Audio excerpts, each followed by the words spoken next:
তেখেতক যেতিয়া মহিতি আহিলে তেতিয়া মই ছিগনেল কৰিলোঁ ইও আছে মীমাকো আছে ৰখাবলৈ চেষ্টা কৰিছিলোঁ তেতিয়া ৰখাবলৈ চেষ্টা কৰোঁতে তেখেতে কি ক'লে পুৰা ৰং চাই ৰাইট চাইডে পুৰা কাটি লৈ কেনে কাৰেণ্ট টান মাৰি গুচি লৈ গ'ল মহিবিলাকো কৈছে যে এইবিলাক আৰু কেছ চেছত যাব নালাগে মই মাজত আছোঁ সমস্ত মই কৰি দিম মই কথা পাতিছোঁ তো আপোনালোকে আৰু এইবিলাক আৰু নিউজ চিউজো বেছি বজাই থাকিব নালাগে আপোনালোকে অলপমান আঁতৰত থাকি এইখিনি মই গোটেই মাজত থাকি পেলাই কামখিনি কৰাই দিম মিলাই মিলি কৰাৰ কথা কৈছে আমাক পুলিচে কৈ আছিল যে মিলি এইগিলা নিউজত দিব নালাগে এইবিলাক ফোনতো কৈছে মোক নিউজত দিব নালাগে বুলি নিউজত দিলে আমাৰ লছ হ'ব কৈছে আমি আকৌ লছ খাই যাম তাৰমানে পইচা পাতি কৰিব নাপাম আমি এইবিলাক কৈছে ছোৱালীজনী এনে আগৰ পৰা কৈ আছিল নন্দিনী কাশ্যপে আগৰ পৰা কৈছিল মোৰ ওপৰৰ মানুহ আছে মোক কোনেও একো কৰিব নোৱাৰে সিহঁতে যিমান নিউজ বজাই থাকক 25 জুলাই নিশা নন্দিনী কাশ্যপে সংঘটিত কৰা দুৰ্ঘটনাৰ পাছতেই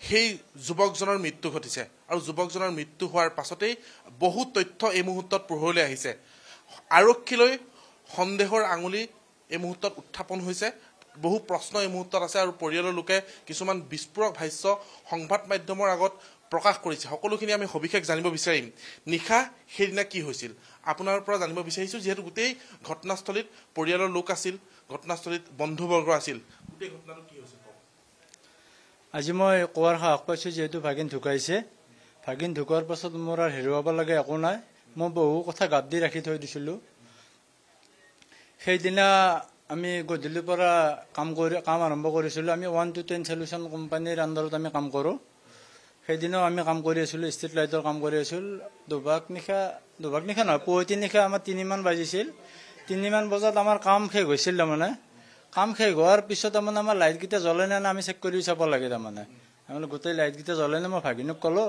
ভাগিন তুমি লাইটকেইটা MCBটো এটা 500 মিটাৰ দূৰত আছে MCBটো তুমি দি আহা আমি লাইটকেইটা জ্বলিছে নে নাই চাওঁ সি কৈছে হ'ব মামা মই MCBটো মই দি থৈ আহি আছোঁ তাৰপাছত সি তাৰ পৰা MCBটো দিবা যায় 100 মিটাৰমান যোৱাৰ পাছতে বিৰাট ডাঙৰ আৱাজ এটা আহিছে তেতিয়া আপোনালোকে সেই স্থানৰ পৰা কিছু দূৰত্বত আছিল 100 মিটাৰমান ডিফাৰেঞ্চ হ'ব চাগে 100 মিটাৰমান কি গাড়ীখন কোনটো দিশত আছিল প্ৰচণ্ড স্পীডত আছিল বুলি কোৱা হৈছে 110 আছে আপোনাৰ 120 প্লাছে খুন্দিয়াবলৈ লৈছিল আমাকো খুন্দিবলৈ যেতিয়া তাক খুন্দা আহি মহিতি আহিলে তেখেতক যেতিয়া মহিতি আহিলে তেতিয়া মই ছিগনেল কৰিলোঁ ইও আছে মীমাকো আছে ৰখাবলৈ চেষ্টা কৰিছিলোঁ তেতিয়া ৰখাবলৈ চেষ্টা কৰোঁতে তেখেতে কি ক'লে পুৰা ৰং চাই ৰাইট চাইডে পুৰা কাটি লৈ কেনে কাৰেণ্ট টান মাৰি গুচি লৈ গ'ল তেতিয়া মোৰ লগত স্কুটিয়ান আছিলে স্কুটিয়ান মই একে পাকে ঘূৰাই লৈ ইয়াক লগত লৈ যায় মানে যাই থাকোঁ আপোনালোকে খেদিছিল আমিয়ে খেদিছিলোঁ যেতিয়া একেবাৰে ঘূৰাই লৈ গ'লে যোৱাৰ পিছত মোবাইলটো ওলাই ইয়াক ক'লোঁ যে মোবাইলটো লৈ ভিডিঅ' কৰ এওঁ পুৰা ভিডিঅ' কৰি যাই আছে ভিডিঅ' কৰি যাৰ সেই মানে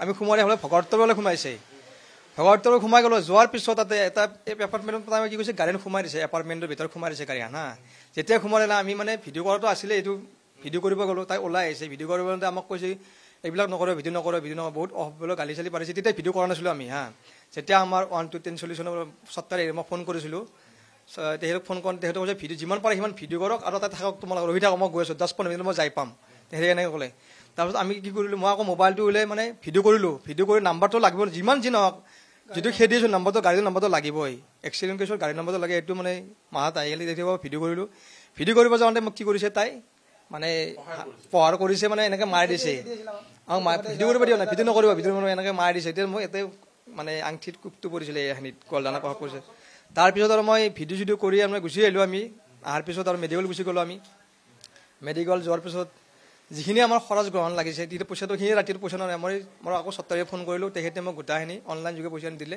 তাত ট্ৰিটমেণ্টৰ কাৰণে তাৰ পাছত এটা কথা জানিব বিচাৰিছোঁ আপোনাৰ পৰা আৰক্ষী কিমান সময়ত গৈ উপস্থিত হৈছিল আৰক্ষীক খবৰ দিয়া হৈছিল নে নাই সেই সময়ত আপোনালোকৰ পৰা জানিব বিচাৰিছোঁ তাৰপিছতে মই 100ত ফোন কৰিছিলোঁ 100ত ফোন কৰিছিলোঁ কিমান সময়ত ফোন কৰিছিল তাৰে 5-10 মিনিট পিছতে মই ফোন কৰিছিলোঁ কাৰণ পেচেণ্টটো মেডিকেলত নিয়াৰ লগে লগে মই ফোনেই কৰিছোঁ একেলগে 100ত ফোন কৰিছোঁ 100ত ফোন কৰিছিলোঁ মই ওদাল বাকাৰত লাগিছিল তেখেতসকলে কৈছে এইটো আমাৰ হেৰিত নপৰে আমি ভগদত্তপুৰত জনাই আছোঁ তেখেতসকল আহিব ইয়াত লগে লগে সেনেকৈ কৈছে আমি গম পাইছোঁ এক্সিডেণ্টৰ কথা তাৰপিছতে আধা ঘণ্টামানৰ ভিতৰতে ভগদত্তপুৰৰ পুলিচ আহি সেই স্পট পাইছে কিন্তু আৰক্ষীয়ে কৈছে যে এগৰাকী আৰক্ষী বিষয়া DCP ট্ৰেফিকগৰাকীয়ে কৈছে যে সেই স্থানত কোনো ধৰণৰ সেইদিনা আৰক্ষী যোৱা নাছিল যান বাহন আৰক্ষী যোৱা নাছিল কিন্তু আপোনালোকে আৰু এটা কথা কৈছে যে সেইদিনাখন হস্পিটাললৈ আৰক্ষী গৈছিল, GMCHলৈ আৰক্ষী খবৰ ল'বলৈ 3জন গৈছিল।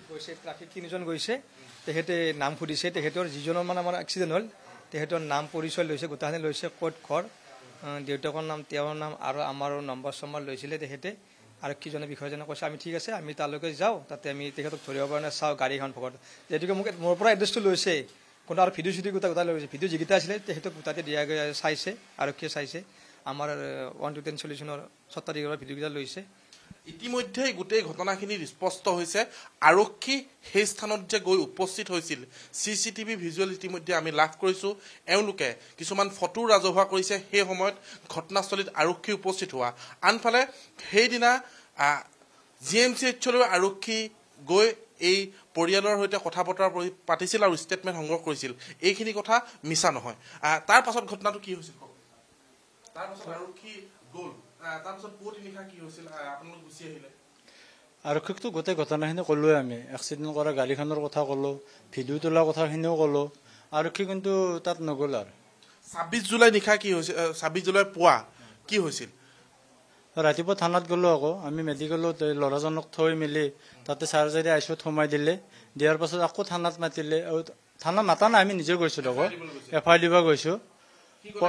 FIRটো প্ৰথমতেতো নললে, FIRৰ লগত বহুত কিবা কিবি ডকুমেণ্টছ লাগে বুলি ক'লে। কি লাগে বুলি কৈছিল?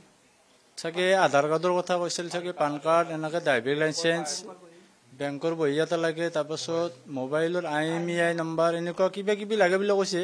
আৰু কিবা কিবি কৈছে, মোৰ সঠিক মনত নাই।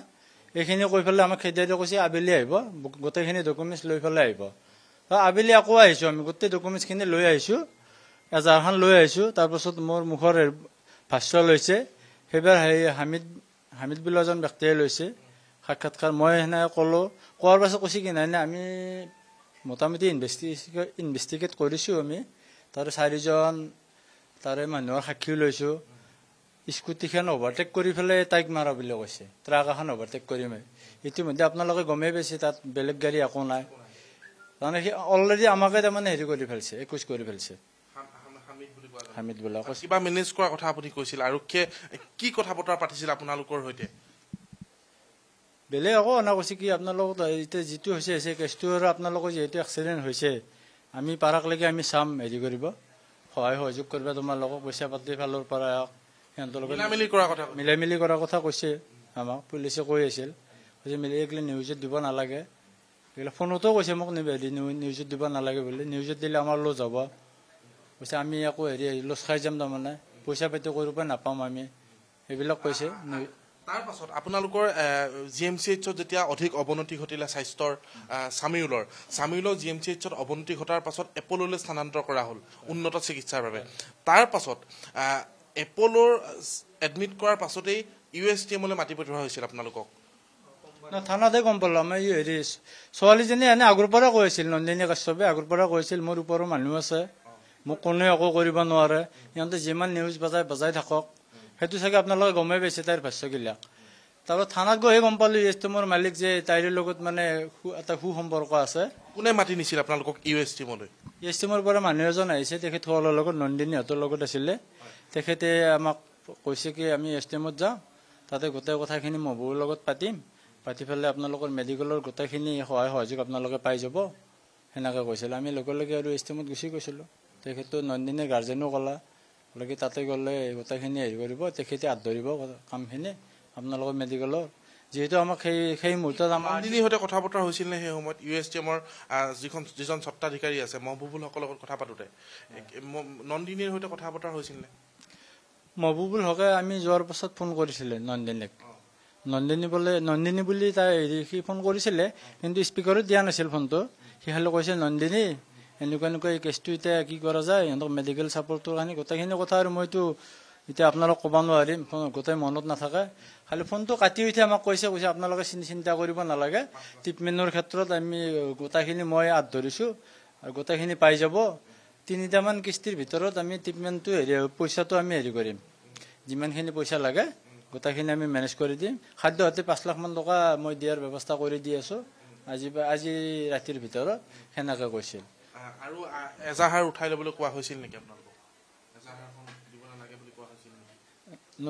নতুনকৈ এজাহাৰ দিব নালাগে বুলি কৈছে।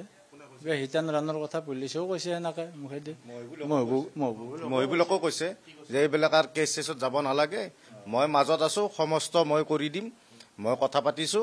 তো আপোনালোকে আৰু এইবিলাক আৰু নিউজ চিউজো বেছি বজাই থাকিব নালাগে, আপোনালোকে অলপমান আঁতৰত থাকি এইখিনি মই গোটেই মাজত থাকি পেলাই কামখিনি কৰাই দিম। ইয়াৰ আঁৰত কি হ'ব পাৰে? গোটেই ঘটনাটোত মহবুবুল হকৰ এণ্ট্ৰি, এগৰাকী অভিনেত্ৰীয়ে দুৰ্ঘটনাটো সংঘটিত কৰিছে, তাৰপাছত গোটেই ঘটনাটোত কি আপোনালোকে সন্দেহ দেখে? মহবুবুল হকে কিয় গোটেই ঘটনাটো সোমাইছিল আপোনালোকৰ?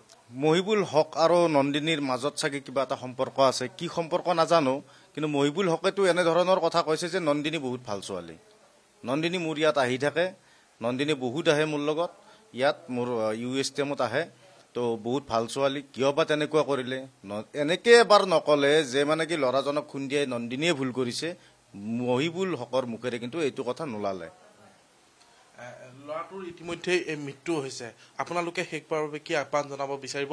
মুখ্যমন্ত্ৰীগৰাকীয়ে ইতিমধ্যে ভাষ্য প্ৰদান কৰিছে গোটেই ঘটনাটোক লৈ, মই শেষবাৰৰ বাবে মোৰ অনুৰোধ, যিহেতু CM ছাৰৰ কাণত পৰিছে, মোৰ খুবেই ভাল লাগিছে।